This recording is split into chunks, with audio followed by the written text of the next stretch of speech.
Hello everyone, I'm Charles Chege. I'll be continuing with the presentation of the topic game theory. First, we look at the learning objectives at the end of the topic. You expected to be able to define what is game theory. You also expected to understand the possible areas of application of game theory.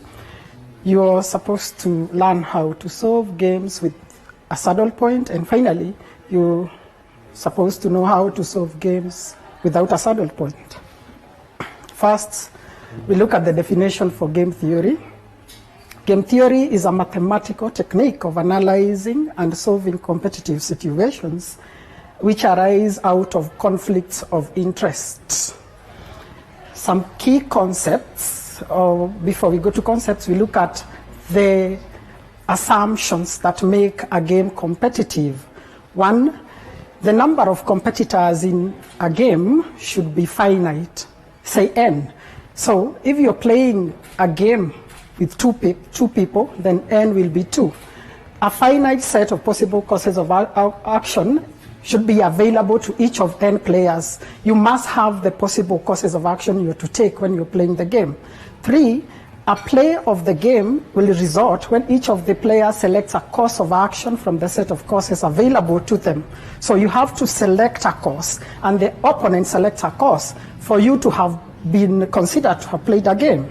Number 4, each outcome of a play leads to a set of payments, which can either be positive, negative, or 0. So if the outcome of the game is positive, then the game will be in the favor of the first player. If the outcome of the game is negative, the game will be in favor of the second player. And if the result of the game is 0, then we say that the game is fair. It doesn't favor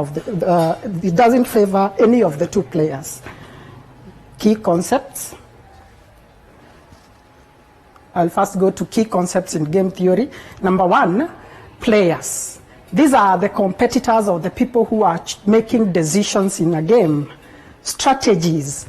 These are actions that a player selects for them to be considered to be playing a game. A zero-sum game. This is an important aspect when we'll be solving a game. When we say that a game is zero-sum, whatever is gained by the first player, in addition to what is gained by the second player, has to be 0. Number 4, the Minimax Principle.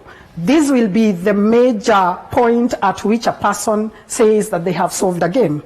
Maximin means that you're going to be taking maximums out of a set of minimums. So we start with the minimum word in the inner side, then you come to the maximum. These will go together with the Minimax Principle, in which we are going to get some maximums, and then out of those maximums, we are going to select a minimum. So we call it Minimax Principle. If you apply Maximin for the first player, you will apply Minimax for the second player, and then at the end of it, you'll compare the two values you obtained from the Maximin and the Minimax, and then you decide whether you have solved a game or not. So we say that you have solved a game through the Minimax Principle if you have a saddle point. A saddle point is a point in the game where the Maximin value is equal to the Minimax value. We look at some managerial applications of game theory. 1, analysis of market strategies, where you're going to sell your goods, your customers, the amount of money you're going to be charging your goods, because you expect that when you're setting the costs of goods or what you're going to charge your customers, you have to look at competitors. What are they charging in the market? Number 2, you can use game theory to evaluate the responses of consumers to a new product. You want to know how your consumer responded to a certain new product you put in the market. What level of influence did the product have in the market? Number 3, decision-making in techniques to increase market share. You might be having a product that you have sold over time, and now you want to check whether maybe changing the branding, changing the quality of the product has had an influence in controlling the customer base you have in the market. Then material procurement process, the process of procurement has several stages and some requirements. You may be wanting to know what minimum level of stock should you have for you to reorder, when to reorder in such things. You can use game theory to make such decisions. Then lastly, you can use game theory to determine or examine new business ventures. Just before you venture into a business, you need to know what is the expected profit. What are the costs we are likely to incur? What are other people who are in the same business as we want to go in? Such decisions before you just introduce a product or you venture into a product can be determined using game theory. Now, we need to formulate a situation that can be considered to be a competitive game.